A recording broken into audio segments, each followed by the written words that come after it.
Hi friends, అందరూ ఎలా ఉన్నారు? బాగున్నారా? ఈరోజు వచ్చేసి కొత్తిమీర టమాటా పచ్చడి చేస్తున్నానండి. ఇలా ఎంతమందికి పచ్చడి ఇష్టం చెప్పండి. నాకు పచ్చళ్ళు బేసికల్గా బాగా ఇష్టం అండి. చాలా రోజుల నుంచి ఇంకా పచ్చడి చేయడం మానేశాను. ఈరోజు చేస్తున్నాను తినాలనిపించి.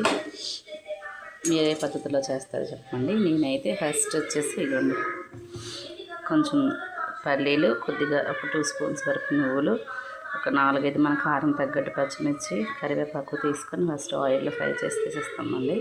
తీసాక తర్వాత అదే ప్యాన్లో అదే ఆయిల్ ఉంటుంది కదా, ఆయిల్లోనే ఒక 4-5 టమాటాస్ తీసుకున్నాను. అందులో కొత్తిమీర 10 రూపీస్ బంచ్ ఉంటుంది కదా, కొంచెం ఇంతవరకు ఉంటుంది అందులో, దాన్ని తీసుకొని కట్ చేసి వేసేసానండి. అందులోనే కొద్దిగా చింతపండు, మీ పులుపు తింటే నేనైతే ఇంత వేస్తున్నానండి. వేసి కొంచెం టమాటాస్, ఈ కొత్తిమీర అనేది ఉడికిపోవాలన్నమాట. కారం అనేది ఇలా ఉడికిపోయాక కొంచెం చల్లారాక దీన్ని మిక్సీ పట్టుకోవాలండి. నేనైతే ఇలా చేస్తాను, మీరు ఎలా చేస్తారో చెప్పండి.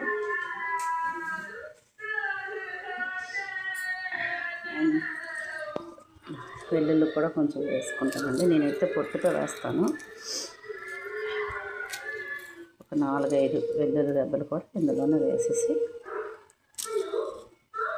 పెట్టేసుకుంటే బాగుంటుందండి. మిక్సీ పట్టుకుంటే చాలా బాగుంటుంది. ప్లీజ్ సబ్స్క్రైబ్ చేసుకోండి.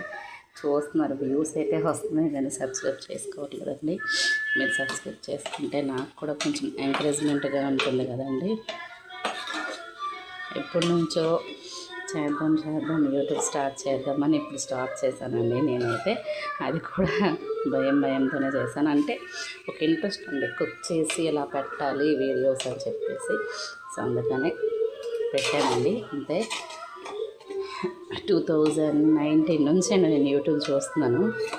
చాలా యూట్యూబర్స్ చూశాను. పెడదామన్నా అప్పటి నుంచే పెడదాం అనుకున్నాను. బట్ ఎందుకు ఇప్పుడు వేర్ చేసి స్టార్ట్ చేశానండి. ప్లీజ్ ఇదిగోండి, ఇలా మిక్సీ పట్టేసుకున్నాను. టేస్ట్ అయితే సూపర్గా ఉంటుంది. మీరు దీన్ని ఇలా పోపు పెట్టుకోవచ్చండి. నేనైతే పెట్టుకోను, ఇలానే తినేస్తాము. మీరు పోపు పట్టుకుంటే పెట్టుకోండి, ఇంకా బాగుంటుంది. సో నేనైతే ఇలానే మేము రైస్లో, వేడి రైస్లో కలుపుకొని తింటే సూపర్ టేస్టీగా ఉంటుందండి. మీరు కూడా తప్పకుండా ట్రై చేయండి. Thank you so much. Please subscribe చేసుకోండి ఫ్రెండ్స్, లైక్ చేయండి. Thank you, bye.